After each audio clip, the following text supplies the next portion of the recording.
আজকে আমরা সঠিক নিয়মে ভাগ শিখব। এটাকে বলা হয় ভাজ্য, এটাকে বলা হয় ভাজক, আর এখানে যেটা বেরায় সেটা হচ্ছে ভাগফল, আর নিচে যেটা রয়ে যায় সেটাকে বলা হয় ভাগশেষ। এবারে 7 দিয়ে আমরা এই সংখ্যাটি ভাগ করব। প্রথমে আমরা দেখব একটি সংখ্যাকে ভাগ করা যায় কিনা। যেহেতু 7-এর থেকে 2 ছোট, ভাগ করা যাবে না, তাই আমরা দুটোকে ভাগ করব। দুটোকে নিয়ে করলে হয় 7 21 হয়, 7 3 21।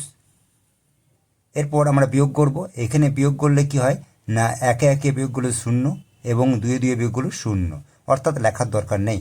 প্রথমে আমরা 4টিকে নামাবো। দেখো 4টি নামালাম, কিন্তু 7-এর থেকে 4 ছোট, ভাগ করা যাবে না। সেক্ষেত্রে আরেকটি সংখ্যা দরকার পড়ে, কিন্তু পরপর বিয়োগের পর পরপর দুটো সংখ্যা নামানো যাবে না। সেক্ষেত্রে আমাদের করতে হবে কি, একটি 0 বসিয়ে 7 0 0 আনতে হবে। বিয়োগ করলে 4, এরপরে 9টা নামাতে পারি। এরপর 7 7-তে 49 79 বসাতে পারি।